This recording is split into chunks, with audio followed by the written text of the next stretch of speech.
Hello dear students, today we will discuss very important concept of chapter number 5, the fundamental unit of life, class 9th, the blueprint question answers, that is present page number 15-9. And here you have first question, who discovered cell and how? The cell is discovered by Robert Hooke in 1665. How it is discovered? Cell with the help of microscope. And what is be saw by observe in with which part he take for observation? Cork slice. When he saw this cork slice under microscope, then he saw many cells present in this one slice of the cork, and this is be name given by the Robert Hooke is cell. So you have second question. Second question is, why cell called the structural and functional unit of life? Why cell called structural and functional? Because the cell constitute various component of the plants and animal. A cell is the smallest unit. If cell it is present, then organ present, tissue present, organ system present, organism present. So everything is we start from cell. Cell to tissue, tissue to organ, organ to organ system, okay, and organ system to what make organism. So everything is made with the help of cell. So for making organism, what is the structural unit? Organ, cell. So cell constitute various component of the plants and animal. A cell is the smallest unit of life capable of living function. Cell are building block because all the function is be done by in our body with the help of cell. This is the reason why cell are referred to be a basic structural and functional unit of life. All cell vary in size, means vary means different. Vary means different in size. Okay, some size is very bigger, some very small. Okay, some like nerve cell is be different in structure than other cell. Blood cells are always circular in shape. So all the cell have different shape, size and activities that they performed in our body, and on the base of their shape we identified that this cell is be related to that organ present, that organ system present in our body. So all the cells, all the group of the cells play a very important role in our body, and all the systems cannot able to do any work without cell, because organ system is made with the help of cell only. Now you have third question that is present on your page number 61, and the question is, how the substance like CO2 and water move in and out of the cell. कि how कि mean वो कैसे जाते हैं, पास होते हैं CO2 और water in and out of the cell. First of all, to be learn about this concept, you all know any cell consists of outermost covering, that is plasma membrane. So this plasma membrane play a very important role. Anything is go under this with the help of plasma membrane. And how this CO2 and water both go under the cell? This is be based on two main processes present in our inside the cell. First one is your diffusion. Diffusion, okay. Diffusion occur in case of gases. Diffusion occur in case of gases, okay. So CO2 produced during the cellular respiration, okay, therefore it is be present in higher concentration inside the cell. Cellular respiration means हम सांस लेते तो हमारी body में किस जब oxygen लेते हैं इनहेल होते तो कार्बन डाइऑक्साइड इंक्रीज हो जाती है. So it is be present in higher concentration inside the cell. So this CO2 must be excreted out of the cell. तो इसीलिए इसको एक्सक्रेट होना हमारी बॉडी से बहुत ज़रूरी है. Okay, so the concentration of CO2 level is low as compared to the inside the cell.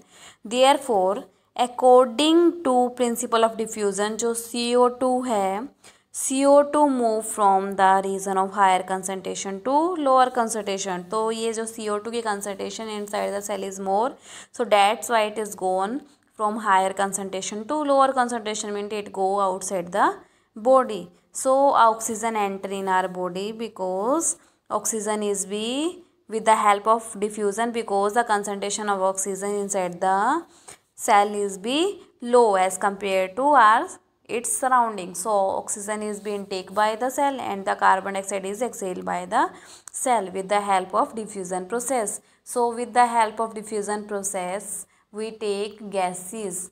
Exchanges of gases take place with the help of diffusion. Take oxygen, inhale oxygen gas in our body and exhale carbon dioxide gas from our body. So this exhale and inhale of carbon dioxide and oxygen is because of the presence of diffusion. So diffusion play a very important role inside the cell. Now second concept is the movement of water. Second concept is movement of water. So this movement of water also play a very important role.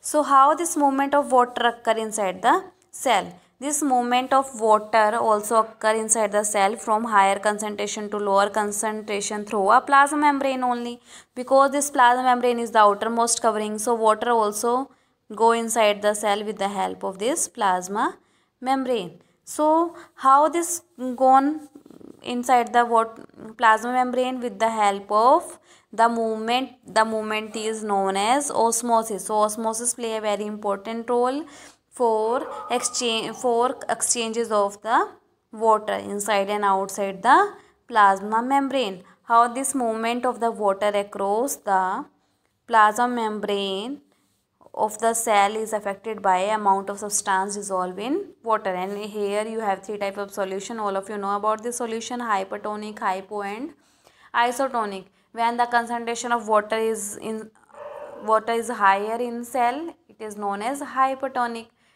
Okay? And when the concentration of water is be low inside the cell, then it is hypotonic solution. When it is be same inside and outside, then it is known as isotonic solution.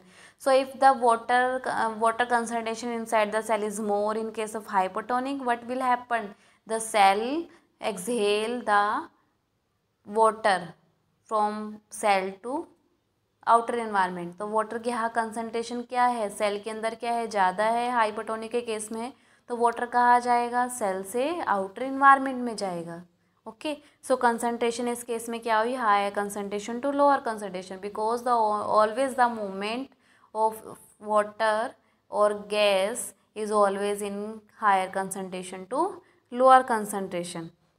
So here also, so water with the help of osmosis process and the carbon dioxide with the help of diffusion process. So both processes very important for us.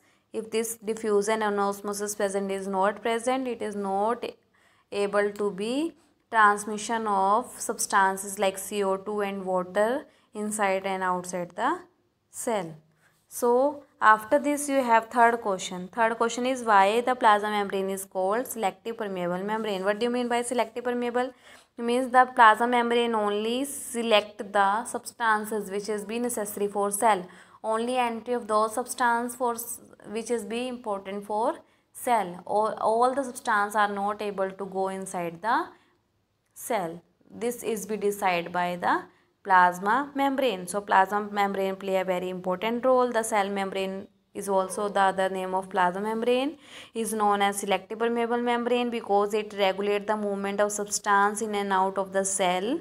This means that the plasma membrane allow the entry of only those substances, only some substances, and prevent the movement of some other material. So here it come this plasma membrane allow the entry of those substances only which is necessary for our cell. All the components, all the substances are not able to go inside the cell. So this is very important question number 2. Now you have last question of this chapter that is present on page number 63, and here you have a question ki difference between prokaryotic and eukaryotic cell. You have a question prokaryotic and eukaryotic difference. So first you have write prokaryotic, then you have write eukaryotic. So starting with the size of the prokaryotic and eukaryotic. All of you know about the difference between prokaryotic eukaryotic, because prokaryotic cell in which the nuclear membrane or nucleus is not well defined. So this, and the size of prokaryotic is always smaller than the eukaryotic, and here the size is written. The size of prokaryotic is 1 to 10 micrometer, and the size in this case of eukaryotic is larger. The size is 5 to 100 micrometer. So size is generally in case of prokaryotic is smaller, and in case of eukaryotic it is be larger. Now second point, nuclear region poorly defined in case of prokaryotic cell and well defined in case of eukaryotic cell. So nuclear region means nuclear membrane, nucleus is well defined in case of eukaryotic, and in this case of prokaryotic it is not be well defined. Now third one, the chromosome is single. Chromosome single present in case of prokaryotic, and in case of eukaryotic more than one chromosome present in case of eukaryotic, means eukaryotic contain more chromosome which pass the genetic material from one generation to another generation. So this is the important point of chromosomes. They are the genetic material which transmit character from one parents to offspring. Now the fourth point is the membrane bounded or cell organelle is absent, means mitochondria, lysosome, all these cell organelles are absent in case of prokaryotic organism. But if we discuss about the eukaryotic, in this case of eukaryotic, all these membrane bounded organelles are present, like mitochondria, plastids, etc. are present in case of eukaryotic cell. I repeats once again the difference between prokaryotic and eukaryotic cell. Prokaryotic size is smaller than the eukaryotic. The size of prokaryotic is 1 to 10 micrometer, and the size of eukaryotic is 5 to 100 micrometer. So on the base of size, eukaryotic is larger than the prokaryotic. Now second point, nuclear region is well defined in case of eukaryotic, and it is not well defined means nucleus and the nuclear membrane is not present in case of prokaryotic. Now the third one, chromosome is single in case of prokaryotic. It is be more than one chromosome present in case of eukaryotic. Fourth one, this membrane bounded structure cell organelle is present in case of eukaryotic only. In case of prokaryotic, this membrane bounded cell organelles are absent. I hope you will understand all these question answers. Thank you so much.